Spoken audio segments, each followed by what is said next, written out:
learning, getting better every day. Remember, context, Shedeur. Many thought he'd be a first-round pick. He wasn't. Not a second, not a third, not a fourth. But in the fifth round, the Cleveland Browns, who had already drafted a quarterback in the third round, seemingly made the mind-blowing decision of drafting Shedeur Sanders. They said it was great value at that position in the draft. Well, we didn't think Shedeur was going to get all that many reps after all. He's a fifth-round pick. He's a fourth on the depth chart. The coaches, they came out and said it was going to be an open competition. Again, that's mind-blowing. Why in the world is a fifth-round quarterback, fourth on the depth chart, going to be openly competing with the pick you traded for in Kenny Pickett or a Super Bowl champ in Joe Flacco? But that's what the coaches said nonetheless.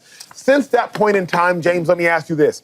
Have your expectations around the most polarizing figure in the NFL right now, Shedeur Sanders, have they changed? They have. Since he got drafted, they have changed. Because when he got drafted, I stood up here and I believed you're a fifth rounder. They drafted a third rounder. They traded for a first-round quarterback. They signed a veteran quarterback. I'm like, he's going to have an uphill battle to even make this team because I didn't think that he was even going to have the reps to make the 100%. Team. And then the coach comes out and he says, we have a four-way competition, which means this competition is wide open. And then Shedeur puts some tape out there. It's not game tape, but it's practice tape. And every time you see the tape, it's him throwing a touchdown or a completion. That is what you see. I ain't seen too many incompletions and all that. But whatever you see and whatever you hear is about the young fella getting better.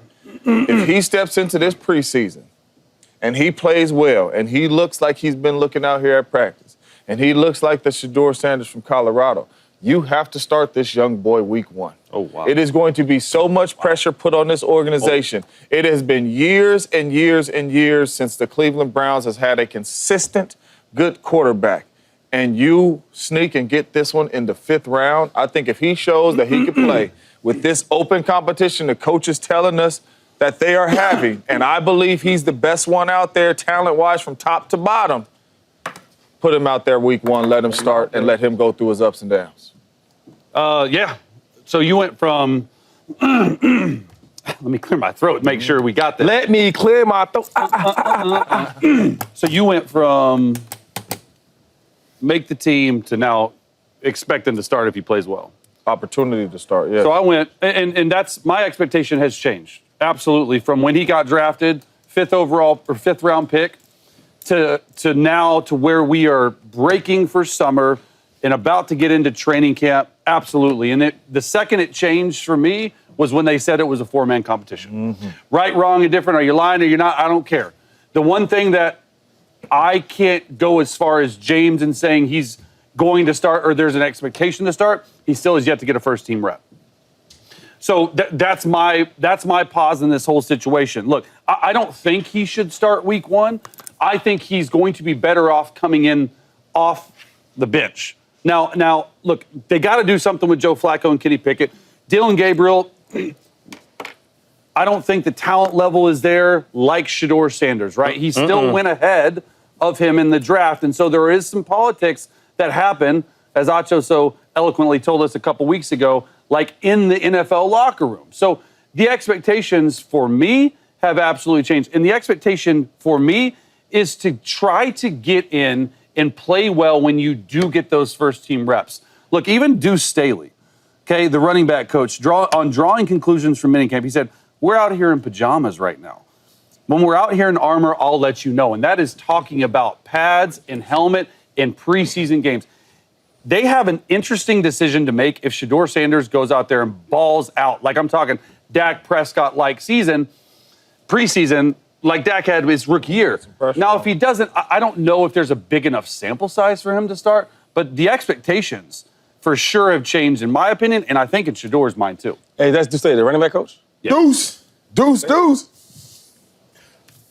No words, 2-5? Just Deuce. My expectations have absolutely changed. Absolutely. My expectations have changed because a lot of what we're hearing from Cleveland has changed. Again, I was a sixth-round draft pick to the Cleveland Browns. So if anybody at the desk, I do know, one, what it's like to play in Cleveland. I do know what it's like to be the latest round draft pick of everybody sitting up here at this desk. As a late-round draft pick, I understand this much.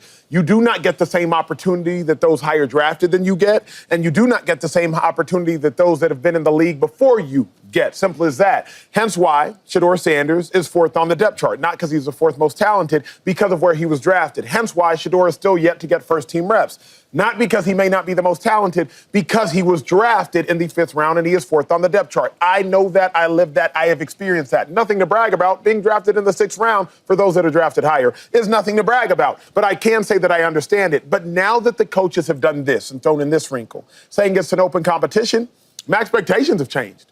Because the platform of which they're letting Shedeur compete from has changed. Being a 5th round pick, it's not an open competition.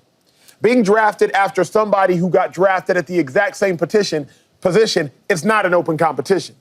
But if the coaches want to suggest that it's an open competition, now, it's Shedeur. If you got a fair fight, of course my expectations have changed because I believe that Shedeur is more talented than Dylan Gabriel. I believe he's more talented than Kenny Pickett. Now the question just simply becomes, how long can Shedeur Sanders compensate for his lack of intellectual prowess that Joe Flacco will have on him based upon being in the NFL for 20 years? How long can Shedeur compensate that with his athletic ability? So my expectations have absolutely changed because it is an open competition.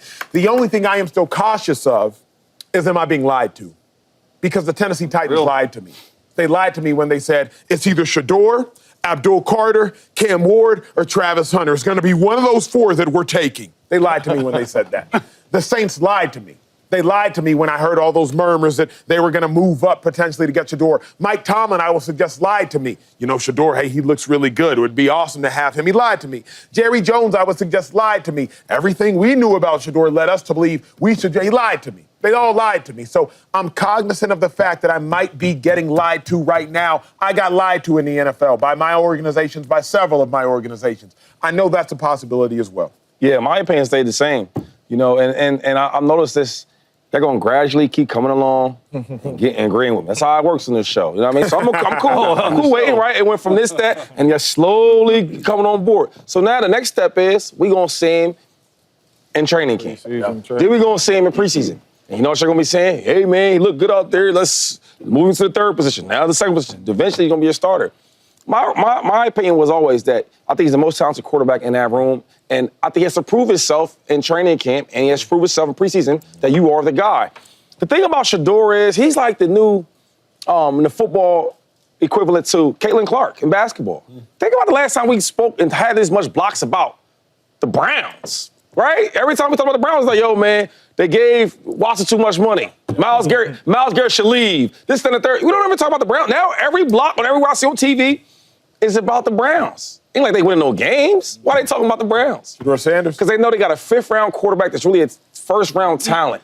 And that the first time ever that I can remember where a 5th-rounder is now competing for a starting job, think about what we talking about. No doubt. And another thing about the whole lie to thing, I agree with you on that because, teams lie, right?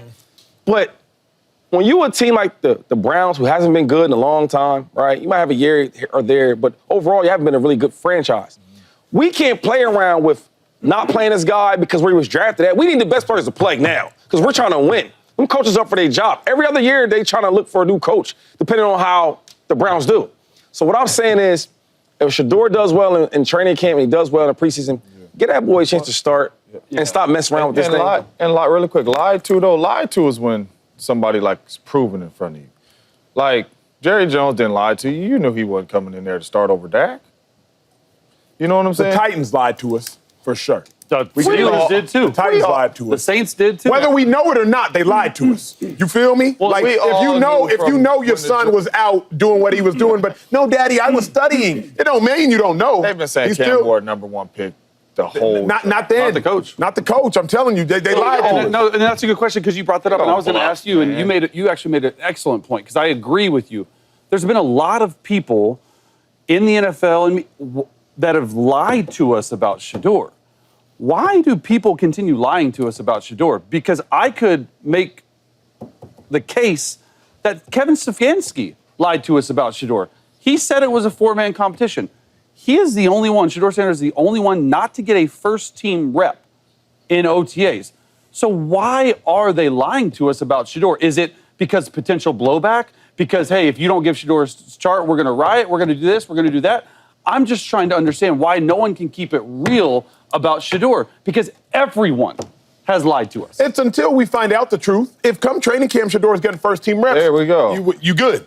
But to this point, I'm like, if it is going to be open comp, I do want Shedeur to get some first team reps because I don't want it to be an open competition. But then Dylan Gabriel getting the first team reps, but Shedeur ain't getting no first team reps. Like, don't play in my face. And I felt like that's what happened a lot to me, James, during the draft process. It's like, y'all were playing in our face. It's the middle of the draft. Jerry, at minimum, you need a backup quarterback because Cooper Rush has gone to the Baltimore Ravens. Yeah. At minimum, you need a backup. You gonna tell us during the third round that Shedeur did everything right during the draft process? We know you need a backup. Mike Tomlin, you need a quarterback. Forget a backup. At the time, you needed a quarterback. You still went to go draft Will Howard in the 6th round. Shedeur was there 1 round earlier. So if you thought Shedeur was a 1st or 2nd round talent, he's a steal in the 5th round. So that's just what's frustrating to me is like, don't just talk about it. I need some action too. But I think it's a little different from the draft to right now. Because in draft, man, you watching college guys. I always tell you this all the time. College guys all be good. From the best of the week, they all be good. But now we're in the same building. So now I have you in the same room as Kenny Pickett, same room as Dylan, same room as Joe Flacco. We're in the same room. Now we got the same reps. I see you throwing the ball. It might be with the 3s, might be with the 2s. But I'm watching your mechanics. I'm watching the way you study. I'm watching the way that you're grasping the playbook. I'm watching all that. So now if I say, yo, seeing all that, man, we might have an open competition. And then it's early still. Like you just read something from Deuce Staley, the running back coach, that, hey, we in pajamas. As in, it's nothing right now. Yeah. You seeing Debo, he look a little heavy. Like, it don't matter because nothing that matters until the real training camp. I'd agree with that. So all I'm saying is like, okay, yeah, he might not get on first round reps right now. Cool, that's okay. But when we get to these pads on and everything's rolling, we're going to see the difference. Because I do think that even though I think Shedeur's the best in the room, you got to be a little bit more respectful. And I understand, it's a business. I get that. Like, you in the 5th round, so you should start the last quarterback in the room. Right? Flacco's the oldest in the room, had the most success. Yeah, you should start. Cool. Yeah. You know the offense, you probably the smartest in the room. Bet. Kenny Pickett, you first rounder, right? Things didn't work out. You look better in Philadelphia. Okay, cool. You can be number 2. And then Gabriel, okay, cool. You the 3rd rounder, so you should be the 3rd. I'm okay with that. But when we get this thing real and it ain't just pajamas and we got these pads on and everybody's trying to get a job and make the team on offense and defense, now you get to see it. And I think that's when Shedeur separates himself because I think he's, come on, man. It's not a coincidence we up here talking about a dude that's in the 5th round competing for a starting job. It never happens ever. Now let's talk about this for a moment because people don't realize how fast training camp goes. Yeah. To us, or at least to me, I can't speak for nobody else. To me, it took forever. I'm taking 2nd team reps. I'm taking 3rd team reps. I'm doing special team reps. To me, it took forever. But training camp goes fast. Yeah. Before you know it, boom, boom, boom. 3 weeks, regular season. It is here. Game. Everything Shady's saying, I love. Everything Shady is saying, I agree with. But what's fascinating is because of how fast camp goes, Shedeur needs to start getting reps with the 1s, at least the 2s. To me, for my sake, for my level of comfort with Shedeur starting sooner, quickly. Yeah. Because there's going to come a point in time, and I know this because I was the backup vying for the spot. Every year, Shady had a spot. Every year, James Jones had a spot. Chase was probably fighting for spots. Every year, I'm fighting for. 53 people make the roster, and I've talked to different coaches about this. Of the 53, roughly 39 to 42 of the spots, are already committed. Yep. So everybody ain't competing for every spot. Shady McCoy is on the roster. Shut up. The people that are competing for spots are like the last 14 to 15 to 16. Yeah. I need Shedeur to get some time soon, James Jones, when camp starts. I can't be having these conversations in the middle of August like, we still got time. We don't. The roster is near set. Some of it is just for show. Yeah, but we all know how, the blessing about this show is we've all been in OTAs. Mm-hmm. We've been in OTAs as veterans, and we've been in OTAs as rookies. We all know in OTAs, they want the rookies to learn the playbook, and the rookies are 99.9% going to go with the backups. Even Cam Ward was rotating with my man. He the number 1 overall pick. You're going to go with the backups because they just want to see what you can do. Then when you come into training camp, you're like, oh, shoot. They moved him. You see they moved him with the 2s. You see that? You see? So Shedeur, whatever they did with him, that's how it was supposed to go. Now when we come into training camp and they got all the film on Dylan Gabriel that they have and all the film on Kenny Pickett in their system and Shedeur, now you're going to come in and you're probably going to see this rotation in training camp change. I was with the 2s the whole training, whole OTAs. Came to training camp, go in there. But it's different, real quick. And Shedeur is a different situation, different than you and you. Y'all like to relate y'all situation because y'all was trying to fight for jobs, but it's different. And the reason why is because a coach never told you, yo, you about to fight for a starting job with the Eagles. We had D'Amico Ryans, right? Chase, you with the Saints? Bro, we started with Drew Brees. There's no conversation. Baby. With Shedeur, it's not that. I'm in the room with Joe Flacco at 40-something in Pickett, and the dude that got drafted in front of me, I'm better than. Yeah. It's a whole different level. That's why I think it's unique for him. I'm just afraid they're not going to actually give him a chance. Like, that's what... Because, What up, YouTube family? Welcome to the facility. Thanks for watching, and you better be sure to hit that subscribe button if you want to get more highlights from the show and all of our exclusive content.